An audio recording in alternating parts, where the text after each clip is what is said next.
Let's start off, guys, by talking about a man who is always in very sharp focus in every single transfer window, it would seem, over the last few years, and that is Harry Kane. And his boss right now, Ange Postecoglou at Spurs, has been talking about him, Carve. Yes, he's been talking about Harry Kane before Spurs flew from Australia to Bangkok as they continue their pre-season tour. And basically, from what he's been saying, kind of get the feeling that he wants the whole saga surrounding Harry Kane to be settled sooner rather than later. He said, for everyone concerned, we don't want it to be going on for too long. I don't think that's good for anyone. I don't think it's good for Harry either. And he goes on to say, but look, the flip side of it is, I don't want to put any pressure on Harry Kane. He's still got a year left on his contract. And he also goes on to say that deep down, we don't want this going on for too long.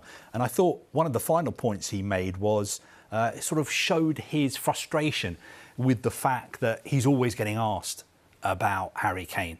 His first news conference when he became the Spurs manager, I think our colleague Michael Bridge, you only get 3 questions at those news conferences. His third question had to be about Harry Kane. Sure, yeah. And Ange Postecoglou was like, I can't believe it, mate. You know, my first press conference, third question, you're asking me about Harry Kane. But that's something that Michael had to do. But he said, look, we need this sorted sooner rather than later. Yeah. Absolutely. He's in a situation where Ange Postecoglou has a very specific style of football he wants to play, perhaps a little bit different to what Spurs have seen recently. And when you've got a player like Harry Kane, who is one of the greatest strikers in the world, you've got the opportunity to build a team around him or not, as the case may be.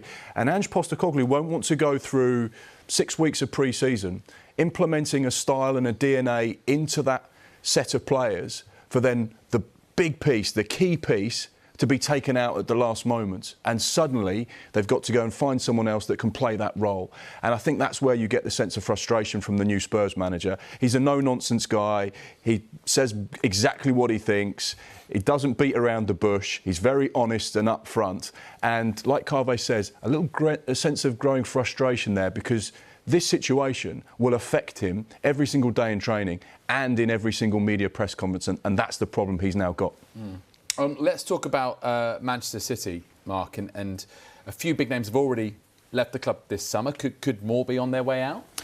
Yeah, it certainly seems like it. You know, they've had an incredible few years. Last season doing the treble was absolutely magnificent. Obviously, the Champions League was the cherry on top of the cake. And one player that's been at the heart of everything Manchester City have done over the last few seasons has been Kyle Walker. But speculation continues to mount about his future. Didn't get a lot of game time. I know he was frustrated at not starting the Champions League final, although he did get his introduction eventually. There are talks between Bayern Munich and Manchester City over a potential deal for Kyle Walker, 33 years old, who's entering the last year of his current City contract. One of the key parts of this information is that Bayern Munich are willing to offer him a 2-year deal with a 3rd-year extension, whereas Manchester City are discussing potentially just a 1-year extra on top of his current deal. So he would extend his career quite significantly and get a new opportunity to go and play in the Bundesliga. So not only is Harry Kane being linked with a move to Munich, but so is Kyle Walker. Yeah, I mean, there are similarities there, but I suppose there are some in the sense that Kyle Walker's won everything generally that there is to win, and Harry Kane is without that sort of winner's medal, if you like, of any sort.